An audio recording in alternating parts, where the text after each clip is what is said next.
Bluff City Media presents Tigers Live with Francis Carlotta. Join Francis after every Memphis Tiger game as he breaks down each matchup, player of the game, and upcoming games. Now, let's get to the show.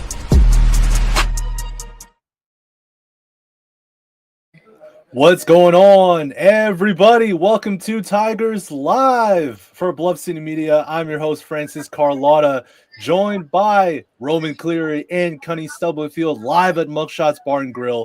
Coming at you after the Memphis Tigers do suffer a 71-80 loss against the number one ranked Purdue Boilermakers. Boys, what a game. What an effort from the Tigers against the number one team in all of America. Roman, Kenny, great to see y'all. Y'all are in person. Y'all are live at Mugshots Grill. How are y'all feeling? I'm still trying to figure out if Roman is real or if he's a robot. He could be AI. Like I've honestly always thought that Roman might not be a real person, but he is. Look at him. He's right here. Look Right at here. him. What Live in flesh. resembles robotic. No, AI. I'm just saying, like your skin is so like silky smooth and clean that I just thought that you weren't real. I thought you were like AI or something. I mean, what can I say? I have good genetics. That's what they tell me. I just love Roman you saying like, what about me makes me seem like a robot while delivering it in a very robotic tone. I just love that so much. I was gonna say that, but then I was like, I don't know. That might so not funny, be the nicest thing in the world. Roman, it's What great about to me have, makes me a great to have robot? you here. I'm Kenny. the most robotic person ever. Everyone in the chat, welcome to Tigers Live. Yeah, let's talk about this performance from the Tigers. You know, after he is for real. Like, you're the youngin', Roman. I'm turning 30. You know, at least I can say that I'm turning 30. Roman, you're the young gun in this group, in this network, really. I'm the grandpa. Yeah, Kenny. No, you're the uncle. You're the uncle, know. Kenny. I feel like the grandpa most of the time. Let's talk about this game, y'all.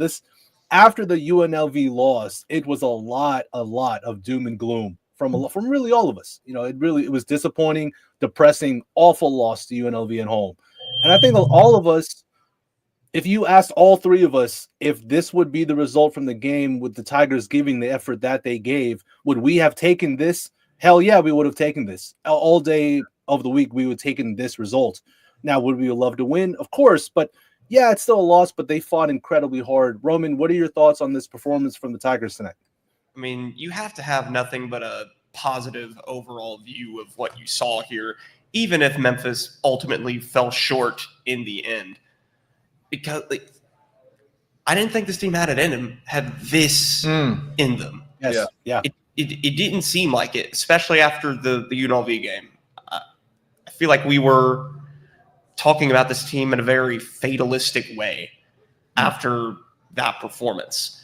You're already thinking, okay, this kind of is what it is, right? Like, this team may not have the juice, if you will. Yeah. And we don't exactly know if they still do, but they certainly suggested that they may have a little something here. Yeah, no, I agree. I think that I think this, and as silly as it sounds, I think you celebrate the fact that this team fought tonight, right? Like, there's a difference between being like scrappy and like not good and fighting and being successful, right? Like, there was a level of you can be a scrappy team, but when that scrappiness doesn't do anything to the deficit, extend a lead, whatever it may be, then it's like, are you really being scrappy, or are you just kind of doing what you do? And this team hung with the number one team in the country, who is a very good team, who will be who will go on a deep run in the NCAA tournament this year.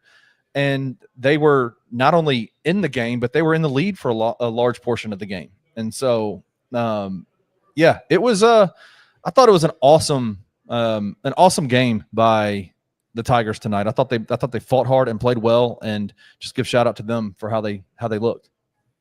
Yeah, I was incredibly shocked that Purdue's first lead of the game was at 9:13 left in the first half. Yeah. That was the first time they led the entire basketball game, and that just shows everybody that the Tigers came out of the gates hot. Like they were up by 9 at a point in time. And yes, they got hot from 3. And sure, they cooled down. But even if they cooled down, they still fought incredibly hard. And they came out with such energy, effort, drive. There was a real aggression with how they played, in a purpose with how they played offensively, especially. And that's a type of energy that we've been asking for on a consistent basis. I'm sure Penny's been asking for as well. So, I mean, besides the first start, the hot start from the game, yes, obviously things started to cool down a little. Purdue got into their flow, into the rhythm. But Purdue started to even garner a lead. They went up 7 at a point in time in the first half, and it kind of started to wonder, is Purdue just going to start to pull away? And then a Sincere Park putback and some set plays for Sincere that I really liked a lot. Memphis started to chip away, and they had a legit chance to even come into halftime with a lead if it weren't for that one-handed shot put 3 over a 7-2 Simon Madjock. That was crazy. But Memphis played inspired basketball after a frankly awful performance against UNLV. What really was it for y'all? Was it just effort, or was it execution, or was it everything? Like, what did y'all see that could have inspired this performance? I was going to ask you that too, Francis. Let's ask the question. Who are the Memphis Tigers? Are they what we saw with UNLV, or are they what we saw tonight, fighting with the number 1 team in the country down to the wire? Who is this team? Are they somewhere in the middle? Or was that UNLV loss just that the way that they played in that game just so not them? That's my question. Is that who are these Tigers? I don't think we know. I still don't think we know yet. I think it was pretty apparent early on when you see Memphis go on that 13-4 run to start the game. I think that made it pretty apparent pretty quickly that there was a different tone here, right? This was clearly a different energy. This was a Memphis team that was playing with a chip on its shoulder after getting embarrassed by their former coach and a pretty porous UNLV team at home. So I think what tonight shows us more so than anything is, regardless of how good or how bad this team might be, they have fight, they have toughness, they have tenacity, and they're not going to give up on this thing. Yeah, I agree with Roman. It's been 4 games. We don't know yet. Yeah, that's the $1 million question that we will get an answer to as the season progresses, as we see them play more games. I mean, we'll probably get an answer to that after let me pull up their schedule really quickly. We'll probably get an answer to that question after maybe the Vanderbilt game. They go, obviously after this, they'll play tomorrow against either Wake Forest or Texas Tech. But then they have 2 games that they should win against Southern Illinois and New Orleans, Baylor, then at Louisville. I mean, maybe even after the Louisville game, we'll have an idea. Because if they can really give it their all against Louisville away, and this was essentially a road game. I know it was in the Bahamas, but it was essentially a road game. Very pro-Purdue crowd there. Very pro-Purdue crowd. So if they can put on a similar fight and effort on the road at Louisville, maybe somehow find a way to actually win a game like this, then that'll, I think, tell us the answer to that question. But until then, we don't know. We don't know. I think for me, what I saw the most out of these guys, besides the effort and besides the energy, I did appreciate the offensive. There was more offensive fluidity tonight compared to the UNLV game. Yeah. Sure, there were moments where there was a lot of standing around and too much ball holding from a guard on the perimeter. Sure, that still happened. But I think on a whole, the offense moved a lot better. I really like the sets that they ran for Sincere Parker to get him the ball in the post. Little things. Sincere hid behind 2 bigs, and he could kind of choose which big is he going to curl around, and the guard would then find Sincere coming off that curl. And yes, Sincere shooting wise didn't have his best game, but I like that he at least was a little more aggressive, getting to his spots and putting up shots. And I think he was 4 for 11 tonight. I think the efficiency will go up from there. But I thought there was a more rhythm to their offense tonight. That's definitely what I saw. I want to get to a couple of the the comments in the comment section here. NS Sports Pod says, "Damn proud of a loss. how far Memphis basketball has fallen if that's the case. Let me just say this. There's no need to explain. Like, if all this tells me is I will never listen to your podcast, because if that's your take, you suck. North and South sports. Like, honestly, like I would say your podcast probably is dog water. So I just, like, if that's what, if you're going to come into a Tigers Live post game show and say that, that's cool. Like, you're more than welcome to, and I'm not hating on you for it, but just, shut up. I'll probably never be in your comment section. So I know both of the guys who do that podcast, so they're just messing with me. They're literally just messing with me. My bad, guys. No, I you're should good. have known. My bad. You're right. Hey, You're go right. shout out and go listen to NS Sports Pod. They're probably There you awesome. go. Yeah. That's a North and South Listen, turnaround. Yeah, listen, yeah, exactly. you might not be able to tell, but I'm kind of red-faced because I'm embarrassed because I just made a fool out of myself for saying that. So you guys No, are you're right. awesome. Shout out. Sorry. No. Y'all are good. No, I think looking at these comments specifically, it's the point about. I'm trying to find this point by Timo because I wanted to bring it up. Poor Bradshaw can't stay on the floor past 10 minutes because he fouls out and he was playing well. Got some solid minutes from Ingram too. And I think Timo said something earlier as well about the technical foul that Bradshaw got. Low IQ tech, SMH, 4 fouls, and you raise up after a soft foul. You know who changed the momentum of the game completely.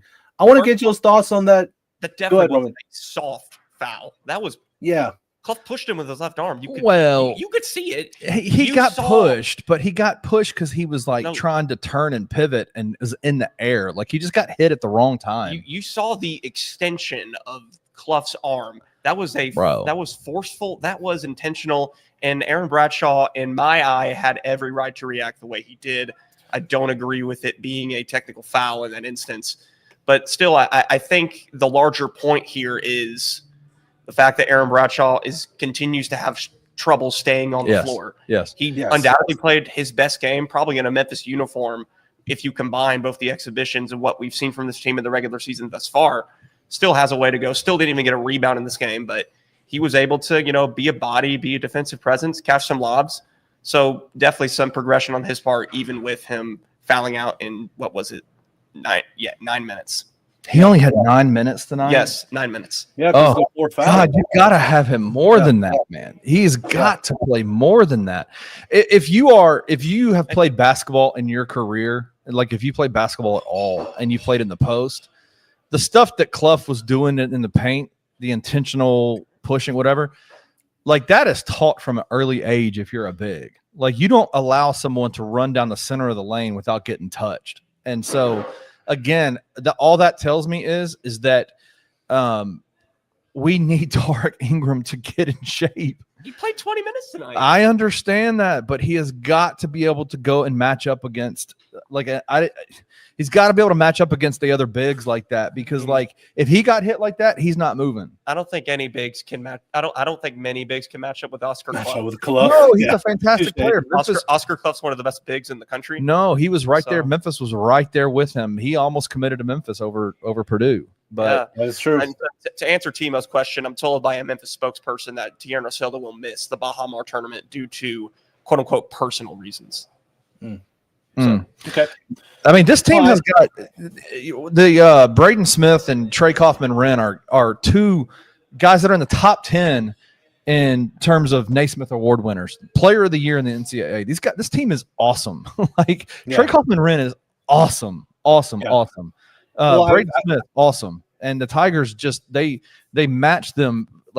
Purdue made a few more shots, which that's basketball, right? Physicality wise and effort wise and execution wise, the Tigers matched them bar for bar the entire game. And that is all you can ask for, especially when you're playing the number 1 team in the country, man.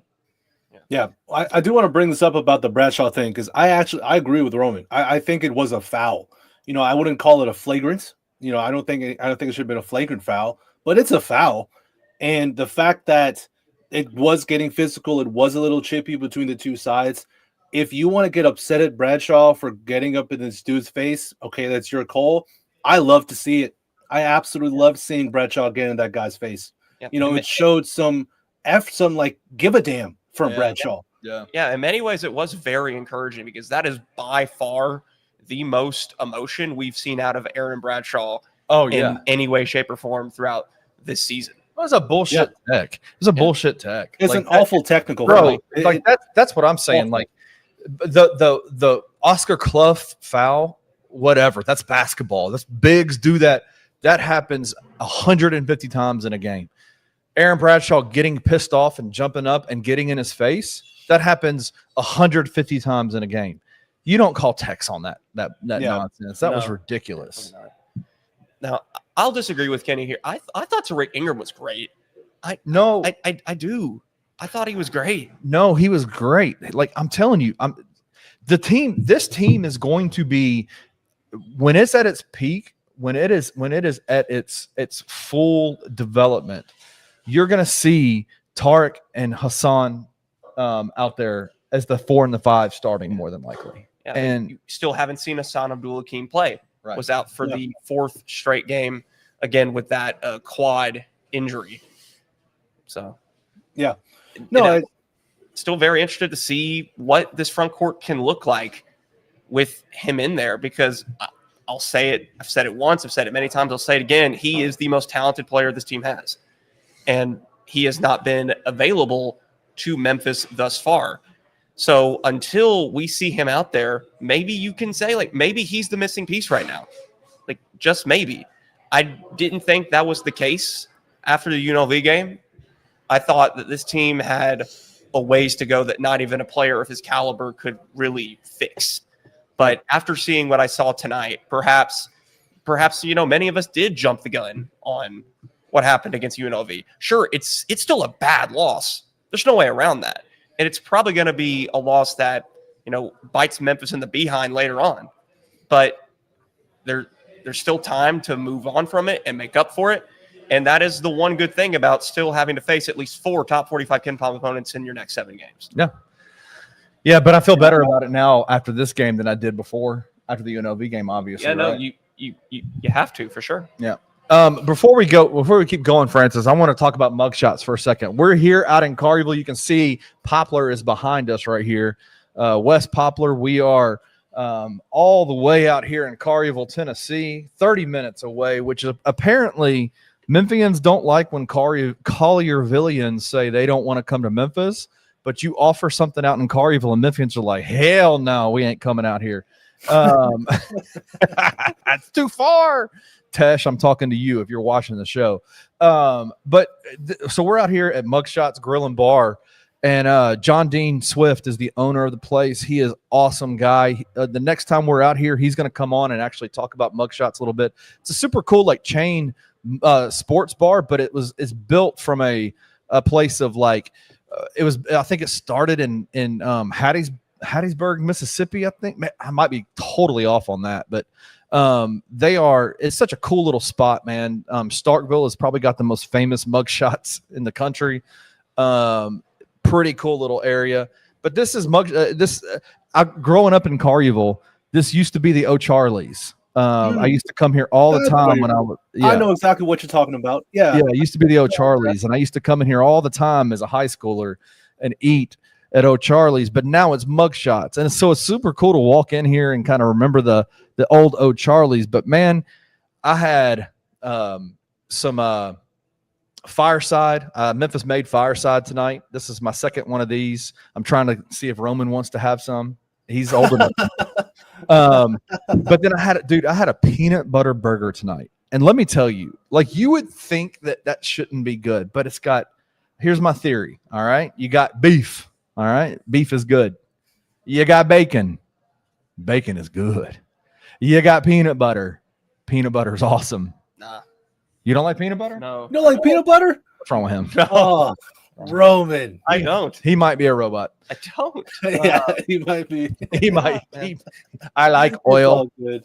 I like grease. But no. I like all three of those things.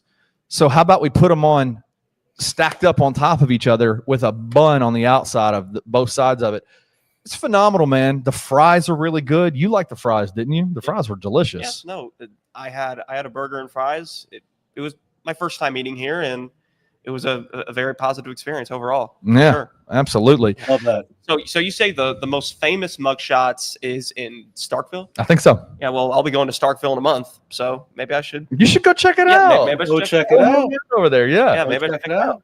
But no, it's such a great spot, man. We're excited to be able to partner with Mugshots and host these watch parties out here. It was so funny, man. Like, I didn't know what to expect in terms of Memphis fans coming all the way out to Collierville for a watch party. But it was we got a text message throughout the week that the Purdue Alumni Association of Memphis was going to come, and they wanted a table. And they showed up. They were here. And which shout out to them, the nicest people in the world. But it was so funny. And I was like, man, this is going to be so disappointing if no Tiger fans show up out here.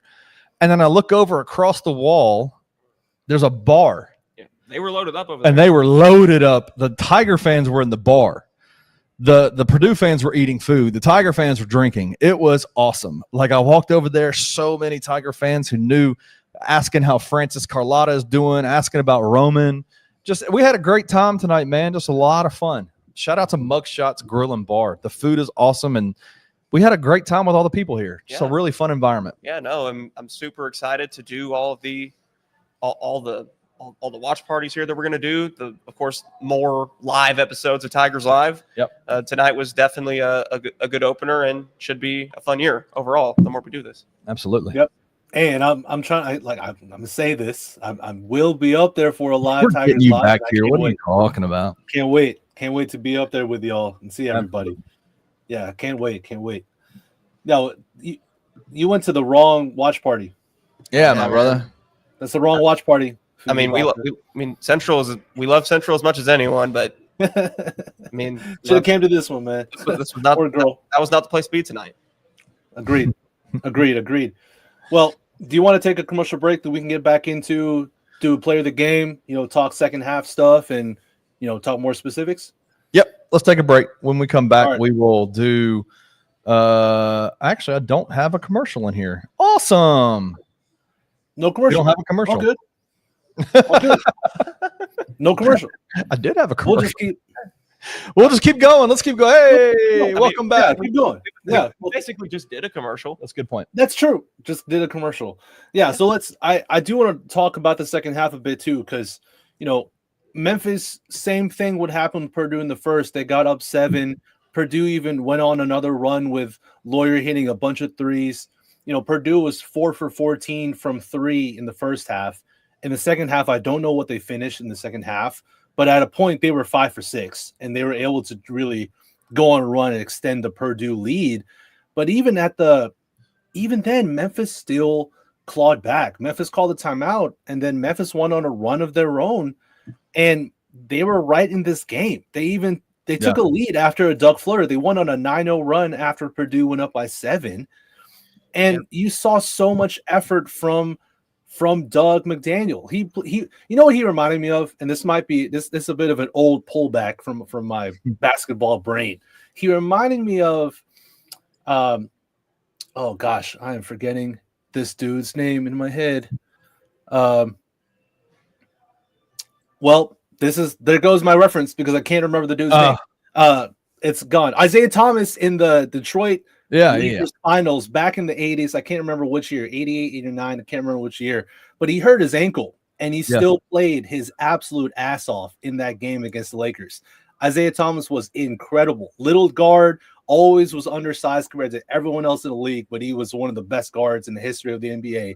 Yeah. He was just running around, hopping, limping, but playing with so much heart and effort. It reminded me of Doug tonight. Little dude still playing so hard, attacking the rim, playmaking for others. And every time it just felt like you looked over and you saw Doug on the ground because his calf cramped up, or something. But I thought he played incredibly well. Yeah.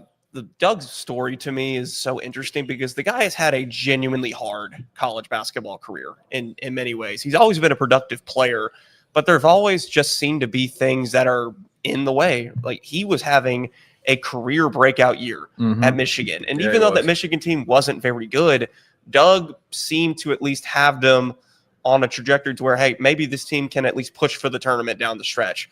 But then he gets hit with the academic suspension that sits him out of 6 consecutive road games. That pretty much killed Michigan's season. And not only did it do that, it also kind of casted this dark cloud over Doug that he hasn't exactly been able to escape since. I mean, he went to Kansas State last year, and it just didn't work out for a variety of reasons. I thought the way that Jerome Tang handled him and talked about him publicly, I thought it was quite frankly weird and in some ways unprofessional. And I think it was just an overall, rough situation for him over there. And now he's here at Memphis, a place that is known for these types of reclamation projects, if you will. I mean, Kendrick Davis was once upon a time known as a head case heading into, his last year of college eligibility. Another guy that was like, hey, he could put up numbers, but can he win? And guess what? He won at Memphis. Yeah. He took Memphis to the tournament. DeAndre Williams had a similar story. Landers Nolley had a similar story.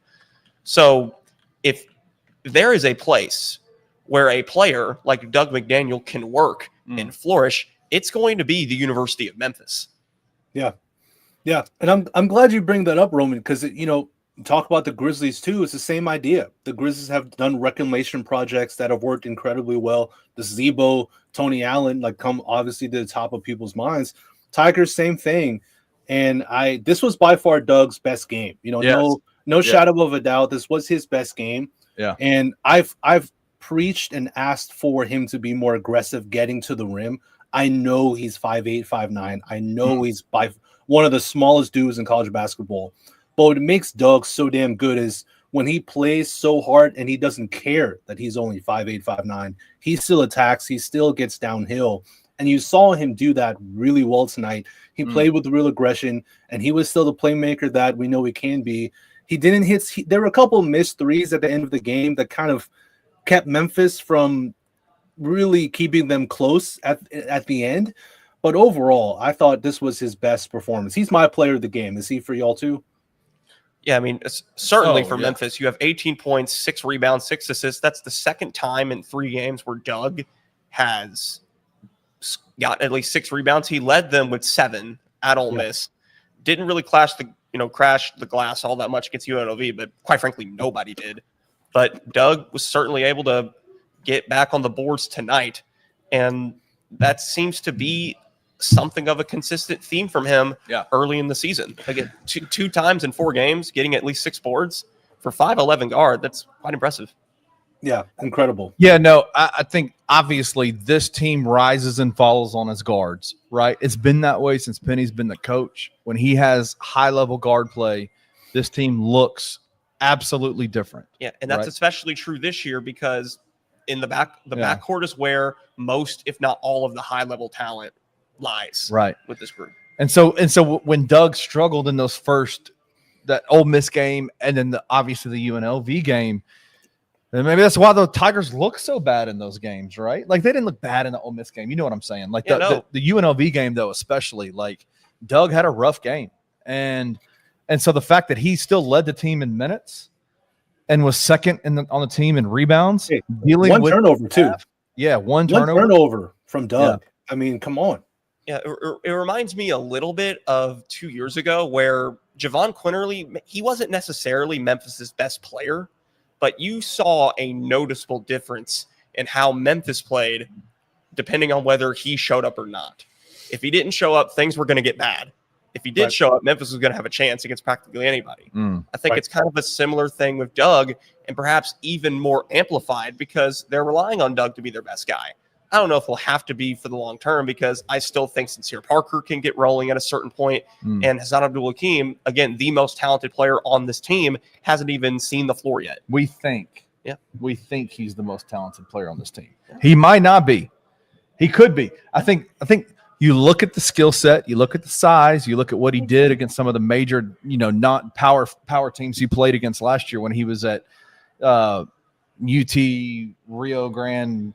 Yep, UTRGV, UT Thank you. Rio Grande Valley. Like, you would think he's going to be the most talented, but we got to see him play first, right? Like, we got to see him play, and I just need him back soon. But the fact that Doug was able to do what he did with the injury, with the calf, whether it's the cramp or, man, Lord willing, it's just a cramp, and they can get some fluids in them. But it's so wild to me how in Penny's system, good guard play makes up for really bad front court play. When the guard play is good, you can get past bad front court play, and then when you have really good guard play, Penny's front court players do really, really well. Like Simon Majok tonight. I mean, his stat line, like, dude, he gave them 28 minutes and had one foul. He played 18 minutes of the first half, dude. Yep. Like, and that's after he left with a left knee injury. Yeah, I don't think I've seen many young big men in Penny's system be able to play 28 minutes and only have one foul. Like that is impressive feat. And truth be told, the thing that I'm the most excited about is I have said since Simon, like, you can play Simon in stretches, right? Like get him 3-5 minute stretches and get him out, right? Like that quick pull of, hey man, you're good for these 3 minutes, but then we got to get you up out of here because you're going to really mess up. That man played he's a freshman and I'm impressed by his skill set, man. I'm impressed by him. Yeah, no, indeed. What excites me so much about him is that he seems like he can be a starting caliber big in about a year or two. Yeah. He certainly has the skills. Right now, he's probably a bit too raw to start consistently, or it would at least be unfair, I think, to put him in that position. Mm-hmm. But what's special about him, and I think part of the reason he was able to play as much as he was tonight, even the current standing of where his skill set is, he's just not a prototypical big. He is a mobile, maybe not necessarily a smaller guy, but certainly a leaner guy, right? I mean, he is athletic enough and is durable enough and has enough stamina to hang in there for longer than a prototypical big would. And Memphis hasn't had too many guys like that in the past, for sure. I mean, I think back to, obviously, this is a very loose comparison. I think to Jalen Duren is the last time they had a big that could really hang in there for long stretches and be a guy that can run up and down the floor and provide that kind of energy. Again, obviously, the skill set is very, very scarce. It's not even close. But that's kind of what I think of there in terms of a big that can stay in there for that long and still provide that kind of running energy. Hey, Francis, before we move on, I have a question. I want to say something. One of the things I love about doing events like this at Mugshots is that we get to meet people that we interact with on a daily basis. And right across the way from here, right here, right in front of me, is my guy, Black Ninja DJ. And yes, sir. He is in the comment section right now. He's standing right here in front of me right here. Shout out to DJ. That is my guy. We have been talking back about for years. I've been talking to this mug for years, and that's the first time I've seen his face. He's a good-looking dude. It is incredibly nice to put a face to a name, man. Let's go. Heck yeah. Shout out. That's why we do these little watch parties, because, man, we love interacting with you in the comments section, but come on. Come hang out with us. Well, look, Black Ninja DJ, I can't see you, but it's great to, I guess, meet you in some solid capacity. Francis said, "What's up?" He's glad to meet you. Absolutely. Yeah. Two things. First of all, shout out Black Ninja DJ. That's, I guess, three things. That's one. Two, also, shout out to the women in the chat. I'm sorry, Sweet Love 99. Apologies. It's never ain't no gender in the comment section. We don't know. I mean, it's hard to tell, obviously. And then, for one, we're doing this live. It's hard to try and talk and read every comment and figure out which ones to put out. It's tough. It's not that easy, the job we have doing this show. So I apologize. We love all the women in the chat. And I'll be honest with you, nobody knew you were a woman. Like, I'll be frank with you. I mean, you can. That's a very unfair statement to make when nobody. There ain't no. Hey, this is a female. This is a female in the comment section. Yeah, we can't see y'all, but we love all the women in the chat who support BCM and Tigers Live and all of our shows. Shout out to all of y'all. Y'all are fantastic. The third thing, kind of a hot take. Well, you let me know if it's a hot take. I don't think it is, and I can explain why. Simon Majok is of this roster is the only NBA potential player. Oh, gee. I mean, pump the brakes, bruh. Why? Why should I pump the brakes? Why should I? He's 7'2" at 19 years old with real touch around the rim. He can shot block. He can rebound. In terms of NBA potential, he's the only guy on this roster.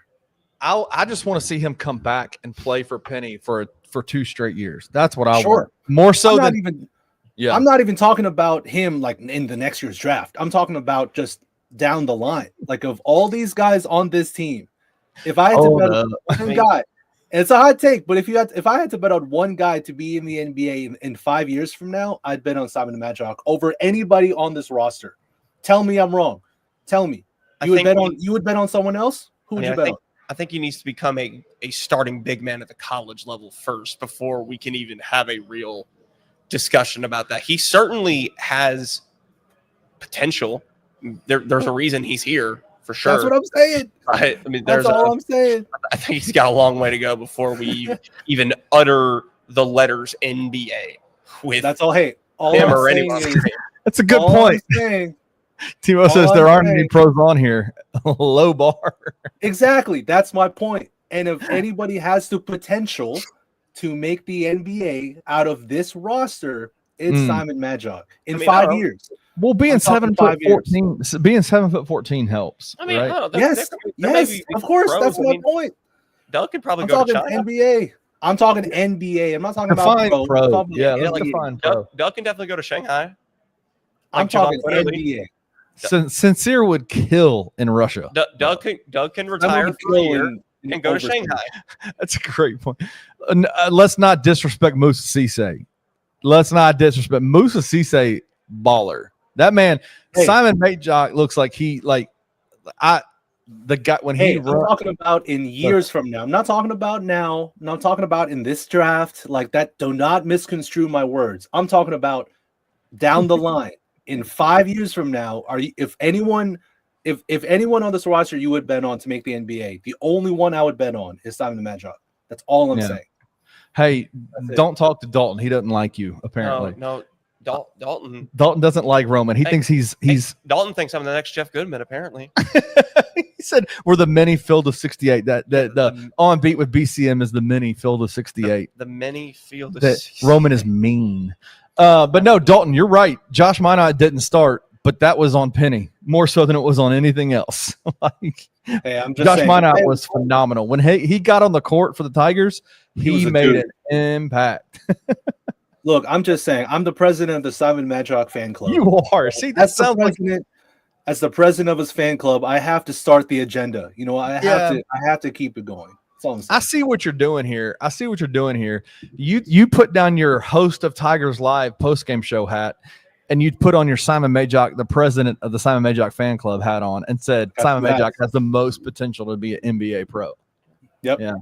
But shout out, hey, listen, Grizz Girl 19 or set 179. I met her tonight at Mugshots Grill and Bar. Like, it was awesome. She came walking up to me, and let me tell you, she's got this fly tiger medallion on that I'm telling you, I'm gonna steal. I'm gonna steal it from her next time I see her. I'm just joking, but no, it's really cool. She's so sweet. Really good to see her. Really good to meet everybody. But no, it was cool. She has a really cool tiger medallion that's so fresh. Very cool. Very cool. Yeah. Besides that run that the Tigers made, Purdue, then like I said, I think they just executed better down the stretch. They hit more shots, quite frankly, and that's basketball. They're the number one team in the country for a reason. They pulled away and they were able to come out with this win. But if either of y'all are Penny Hardaway talking to this team in the locker room, what is your message to this team after this loss? The last time I tried to do this, it didn't go very well. I do remember. If you think back to last season, I do remember. Oh no, I do remember. Here, whisper it in my ear, and I'll relay it. No, give it a try. No, give it a try. Come on, give it a try. Okay. So I mean, you took the number one team in the country down to the wire, right? I mean, the ceiling's only up from here. Yeah. If you can now go into the consolation game tomorrow beat likely Wake Forest. I mean, Texas Tech's up 13-5 very early on in that game. If you can beat who's likely going to be Wake Forest, that's probably let's say a quad 2 victory on a neutral court. So you're getting there. How dare you? And then after that, you have another 4 opportunities. Yeah. Against top 45 Ken Pom opponents. And if you can knock off even one of them, perhaps you have something of an at-large resume, which gives you momentum heading into the conference season where you just got to take care of business. Get at least top 2 seed, go win in Birmingham, and go to the tournament, see what happens. Yeah, I would even as he's speaking as a journalist. I'm going to speak as Penny Hardaway in the locker room. Guys, when all of you don't let go of the rope, this is what happens, right? When all of you pick each other up, this is what happens. And it's not, listen, we can sit here and say they still lost the game. Yes, they lost the game because Purdue made shots and they didn't. I will take that all day, every day. Like there was no self-inflicted wounds. There were no just lack of defense. There was no energy issues. It was just Purdue made shots and they didn't. That's basketball. Like that happens. Teams do that, right?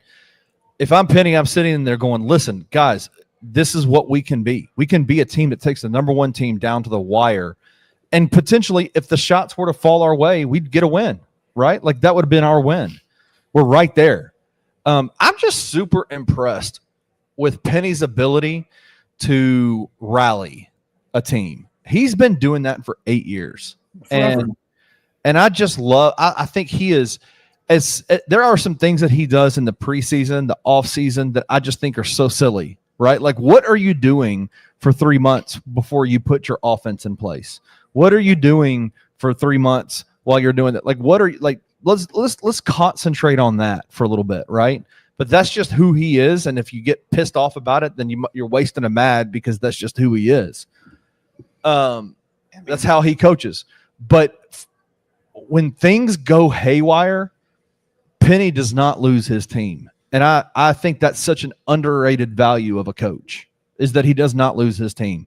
His teams bear down and fight, and I like that. I mean, outside of 2 years ago where he very clearly did lose his team, besides that, no, he doesn't. And I think he has just been a different guy overall ever since that debacle happened. I think we've seen a very different approach, and just the overall process has improved for the betterment of Memphis basketball. I think you can definitively say, no matter what happens this season, that Penny Hardaway is a high-level college basketball coach. And I know it's Memphis fans have a tendency to overreact. That's just how the fan base is. All fans. I think Memphis fans especially. But that being said, if you are calling for him to be fired or even uttering those words into the atmosphere, I just don't know what to tell you. He's absolutely still the best person for this job. Yeah. Like he's the best person for this job. He's obviously not the best coach in college basketball, but he's absolutely the best person for the Memphis job because he has the ability to provide this program with a higher ceiling than most coaches can. Yeah. And he's not likely to leave for a power conference opportunity like other coaches of his caliber would. I mean, obviously the NBA thing is always going to be kind of hanging over the air there, but to this point, over 8 years, he hasn't gotten any real opportunities to explore that. Let's not forget what he told you in the media availability or in the one-on-one that you had with him he said, share the quote that he said to you. Yeah, he wants to basically, he's probably not going to go away until he's satisfied with where he's put Memphis. And that's probably going to take at least 1 second we can run, if not more.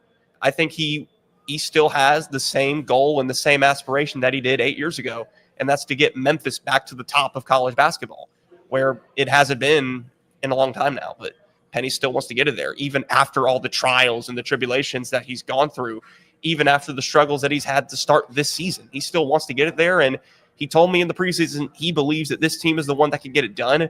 And whether it is or not, I think that just goes to show, I mean, Penny is still as determined as ever to try to get this done for the university and the program. Yeah, I also want to talk about, well, I echo all of those sentiments. Y'all know me. I will always be a Penny guy, always. I fully agree with y'all. He is the best guy for this job for a litany of reasons, and the ones that y'all just brought up. No question. Y'all know me already. That's how I feel as well. I also want to touch on how good Memphis looked on the defensive side, because we talked offense already. I loved Penny switching in a matchup zone, and I think that really threw off Purdue for a lot of that second half. And man, I wished he stuck with it. He as soon as he switched to man, that allowed Purdue to, frankly, with their better guards, they got downhill, they penetrated and kicked, and they just got open threes, and they were hitting their shots. But that matchup zone really put Purdue in a bind, and there were a couple just rough understating, many rough possessions for Purdue offensively. You know, Fletcher Lawyer killed Memphis in the second half. Only scored 2 in the first half, but he comes back with 18 in the second half on 4 of 6 3-point shooting. But on the flip side is Braden Smith with only 5 points and 2 for 14. They did a great job on him and did the best they could against the bigs as well. But he still had 11 assists, so he was still able to make his mark and his impact on the game in that way. Sure. I mean, he won the Bob Cousy Award for a reason. He is the best point guard in college basketball, and he still made a very significant impact for Purdue, even if it didn't necessarily show in the points department. Yeah, but that's what great players do. I mean, we talked about it a lot. You know, if you're not shooting, you're not scoring the basketball, find ways to impact the game in other ways.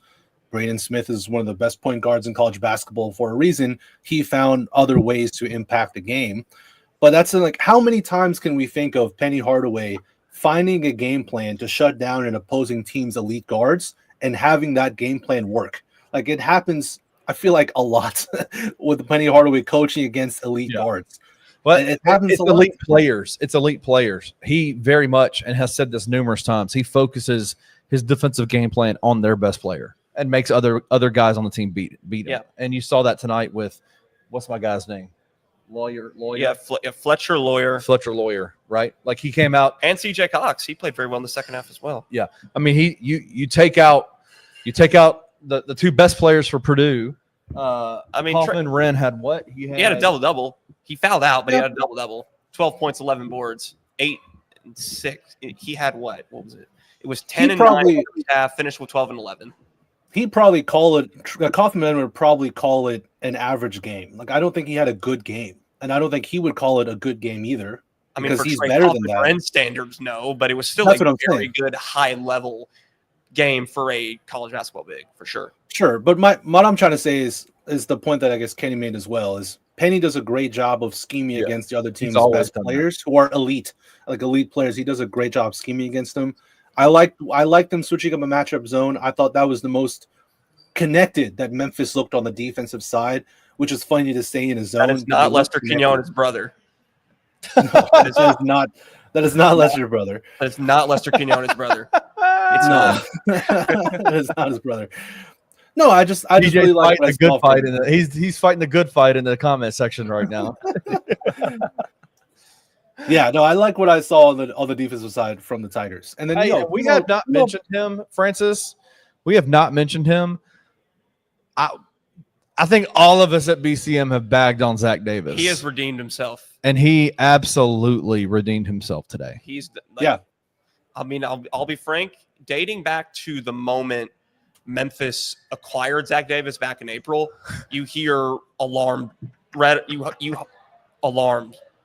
over and over again. Like the alarm was sounding on Zach Davis from the beginning, behind the scenes. And then you see what you see from him to start the season. Yep. I mean, he had a very tumultuous October in the preseason and leading into the exhibitions. I'll leave it at that. And then he starts out, the regular season still showing, subpar effort and just not playing to his ability. But I think that he's heard a lot of the talk that not just we have said about him, but I think he's heard that from a myriad of people, right? I mean, and after a while, you're either going to respond to it and be better for it, or you're going to let it crush you. You're going to let it crumble you. And I think we can definitively say it was the former for Zach Davis tonight. He was, practically what you would expect out of the starting wing that Memphis expected him to be.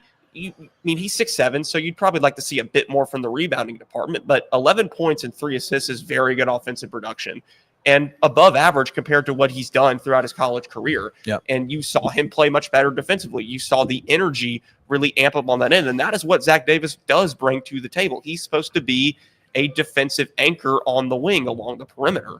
So if he can be those things moving forward, you got to get. You're certainly probably getting what you paid for with him. Yeah, totally agree. Fully agree. This was his best game, and you saw from basically everybody, but especially from Zach Davis. Again, a clear aggression getting to the basket. Zach Davis was not afraid to attack the rim. He got to the free throw line very consistently. He took 8 free throws tonight, so that shows that he was aggressive getting downhill. And this was, again, by far his best game. So yeah, shout out to Zach Davis for sure. You saw Memphis upload the water slide videos with him, Sincere Parker, and Aropa Rope. And I was saying this, maybe you just let Zach Davis go have fun. Maybe take him to the water park, let him go on the slides, loosen him up, and then he'll lock in. Maybe that was the key with Zach Davis all along. Here's what we need to do, Francis. Someone needs to, before they come home from Baha Mar, somebody needs to go and develop an Adventure River 2.0. Yeah. In Memphis. Yeah. So we can have a water park for the boys to go and hang out in. Yeah. Let Zach, go on the water slides, let him make his TikToks. Yeah. Let it be him, and then he'll ball out, right? Maybe that's the key. Well, I'll still ask you, Roman, this question, because I know that in terms of the Tigers, you're more upbeat tonight, which I'm happy to see. Sweet Love 99 said, do you think Memphis can win the conference this year for an auto bid? So if they do you still believe they can? Yeah. And I still believe they could after UNLV, because they're still the most talented team in the league, and it's not particularly close. I said after the UNLV game, if this team, despite how they played tonight, if they still can't finish top 2 in the American, you're talking is this team as bad as a Tubby team, right? And now after this performance, I think you have to immediately view Memphis once again as the clear favorite to completely run over an American Conference that's even worse in my eyes than what it was last year. South Florida is the supposed secondary contender, and they already have a loss to Georgia Southern. No, FanDuel has USF in the lead to win the conference over Memphis. Of course. Yeah. And South Florida, quite frankly, is not as good as Memphis. No. That's just the truth of the matter. Wichita State can be a relatively challenging team because they have a decent roster yet again, and Paul Mills is one of the best coaches in the American. Tulane has the American Conference Player of the Year, right? Rowan Brumbaugh. Because Kenny's favorite. He's Kenny's favorite player. He absolutely torched Memphis last year, right? That's what they want. Kenny loves Roman Brumbaugh. That's what they want us to think. He reminds me of Roman Cleary. No, he's way better at basketball than I am. I don't know. I've seen you shoot the ball. You got skill, bro. If you actually saw me shoot the basketball, you would not even say that in a joking way.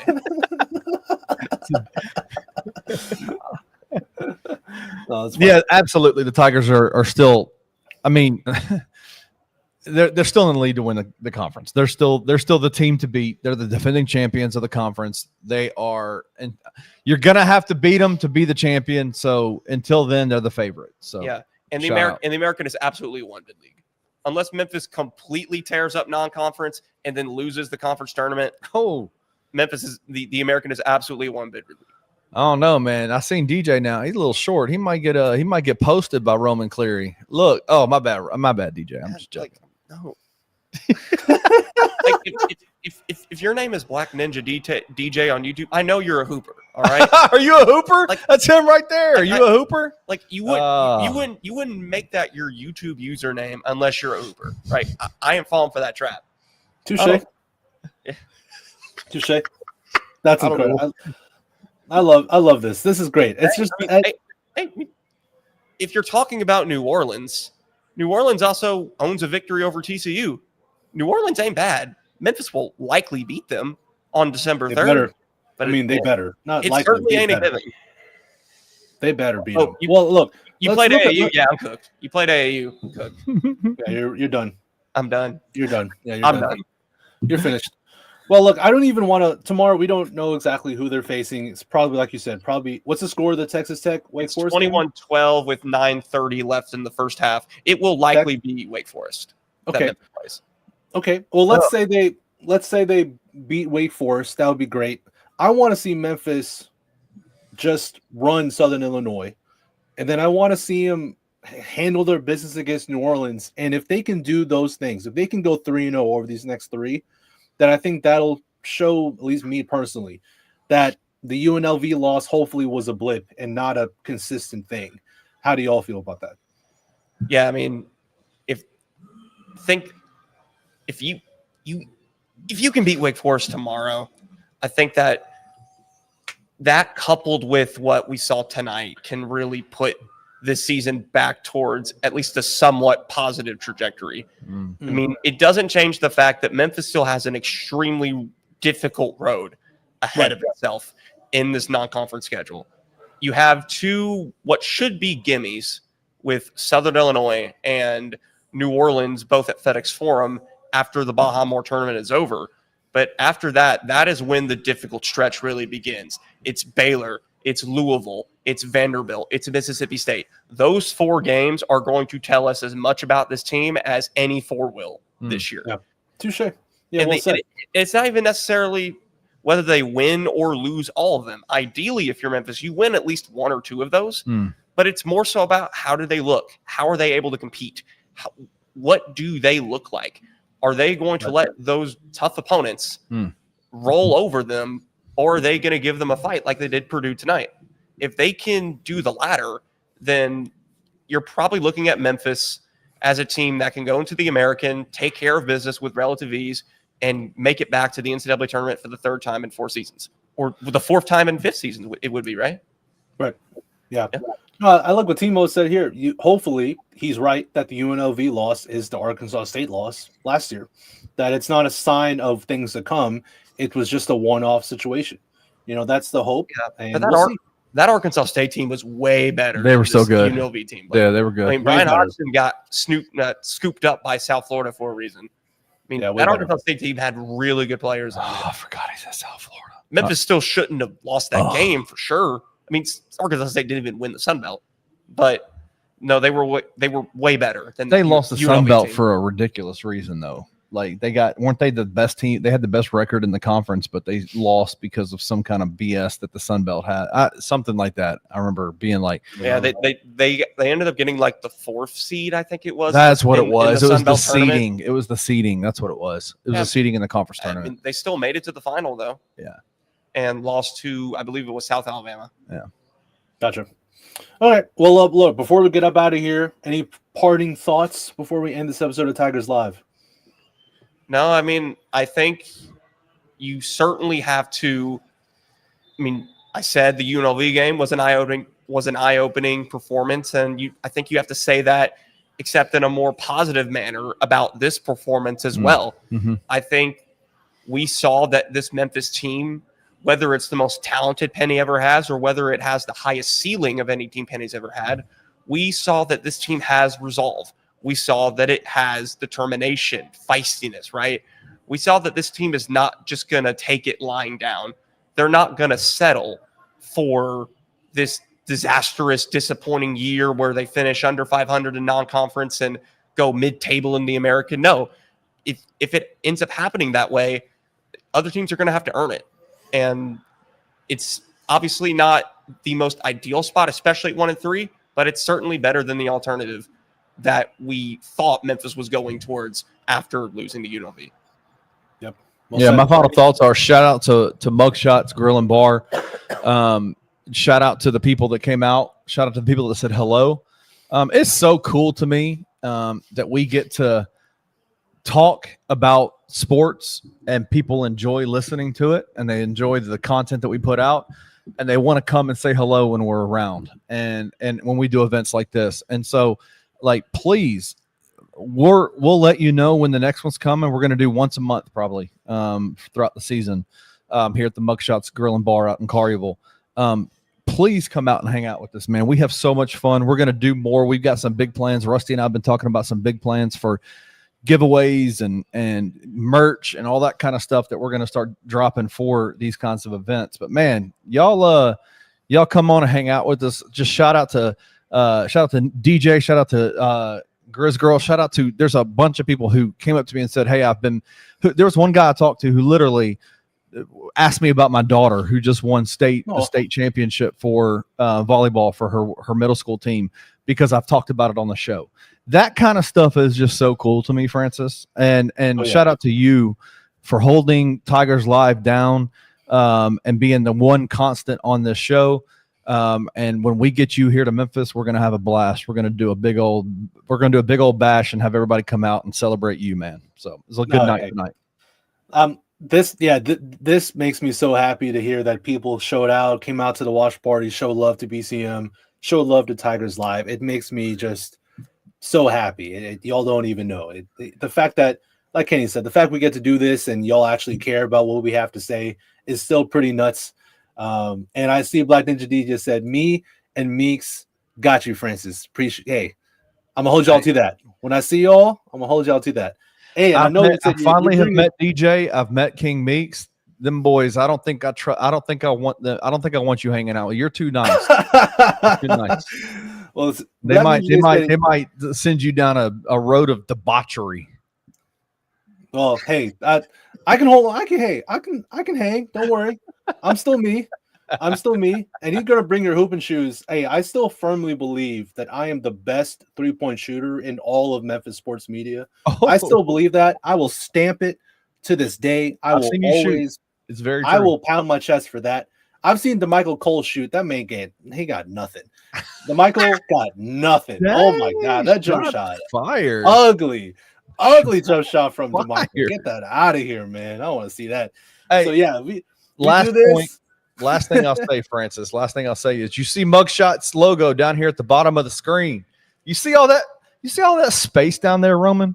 A lot of space. There's some people like that Mugshots logo is lonely. Like if you're a business owner, if you know anybody that owns a business in the city of Memphis that says, you know what, man, I would love for a all Memphis, all sports media company to help us market our business and what we do. Roman and I got a chance to talk to a guy who started a pressure washing business earlier today. Mm-hmm. We started bouncing ideas off of him about how can we help you, right? As you're growing your business, as you're trying to, he's got a career right now, but he's like, man, I want to do this. This is what I want to do. Let Bluff City Media help you, man. We got thousands upon thousands upon thousands of views and engagements every single month. We let our all Memphis network and our influence be able to help support your company. And let's put your logo down here at the bottom next to Mugshots. We'll come out and hang out with you. We'll come out and help you with your commercials. We'll come out and help you with your just marketing strategies. That's what we do here. We're not just we don't just hand you a sponsorship deck and say we'll fit you in, right? Now we do a lot of stuff for the people that trust us to work with us, to market with us. So come on, let's put your logo down here at the bottom next to Mugshots. Yep. Amen to that. Amen to that. All right, Kenny, Roman, always a pleasure. Thank you both. To Mugshots Grill and Bar, thank y'all so much for hosting the watch party and this live episode of Tigers Live. Can't wait to do it again, and hopefully I will be there for the next one. Hopefully, and if not, I'll be there. I'll be there. I will. I promise that will happen. But to everybody who tuned in, everybody in the comments, thank y'all so much. Always, everybody who watches the show on YouTube, Twitter, wherever you're watching, thank y'all for tuning in to Tigers Live. My name is Francis Carlotta. We'll see y'all tomorrow after the game against either Wake Forest or Texas Tech. Peace. Thank you for watching this episode of Tigers Live. If you enjoyed this episode, like and subscribe to Bluff City Media's YouTube page. We'll see you back here next time.